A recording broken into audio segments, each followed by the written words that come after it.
What's up guys, Dante here. Now if you read the title of this video, I pretty much went from an iPhone 6 Plus to the XS Max. So it was time for an upgrade. That's a well deserved upgrade from 6 Plus to the XS Max. I went for the 11 Pro.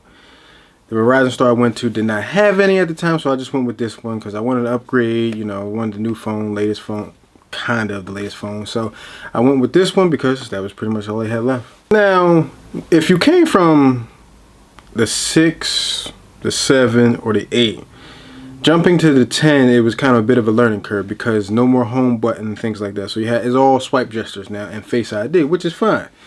So when it came down to it, I was like, I wanted a couple things when I got this upgrade. I wanted wireless charging, of course. I wanted that because I was tired of kind of plugging in my phone at night when I came home from work. So I definitely wanted that. And I just kind of wanted a bigger screen also. That was the second thing I wanted. Like the 6 Plus was, I think, 4.7 inch screen, I think it was. I'm not too sure.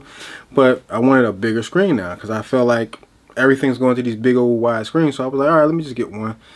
Like I said, those two things I definitely want: a bigger screen and wireless charging. When it comes to iOS, I think, in my opinion, it's not really a big learning curve going from one iPhone to the next. It's pretty much the same experience, just a few gestures here, or a few software updates here, or a couple features here. Kind of change things a little bit, but the iOS experience has always been the same, in my opinion, because it's just, I think it's just a simple way to get people into the phone with no problems. This is the phone right here. Now, when it comes to certain things with this phone, the gestures and the swipe things you have to do can be a little annoying with using your one hand. Like I have, I guess, generally normal size hands, I guess, not big wide hands.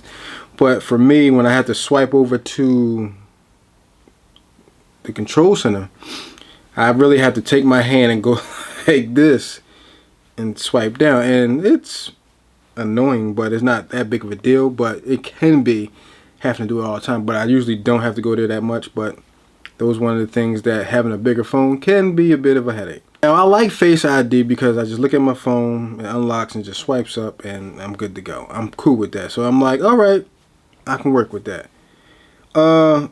When you want to get to like all your open apps, you got to swipe up, then swipe to the side, and then they all come up. I kind of knew that because of I had an iPad Pro, and some of the gestures and things that you learn from there is the same thing from the phone. So that was like pretty much an easy thing for me.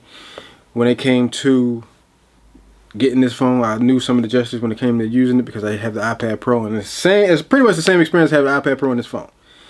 To me, that's just my opinion. But like I said, to me, it's the same experience. So now that I upgraded to this, the whole talk is about next year's iPhone 2020, whatever it's going to be. And it's like, is this going to be the new redesigned phone? Because somebody, I think it was Dave 2D that said it, that Apple makes a phone, uses it for 3 years, then they redesign it for the next 3 years, and blah blah blah blah.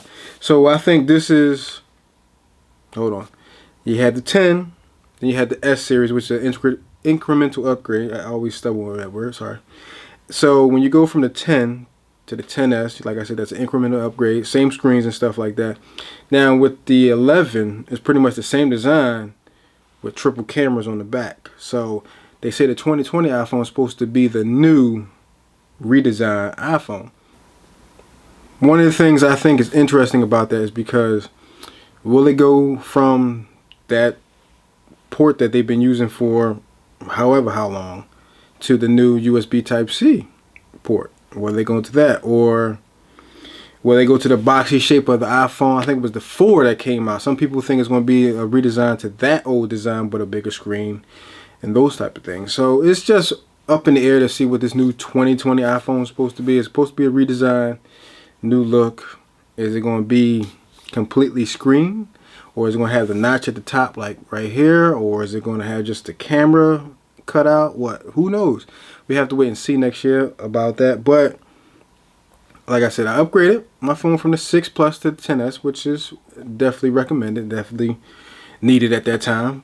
But should I have waited? Because I tried to get the 11 Pro, but like I said, the Verizon store didn't have any. So only thing I'm missing out on the the 11 Pro is the triple cameras, and I don't really take that many cameras with that many pictures with my phone.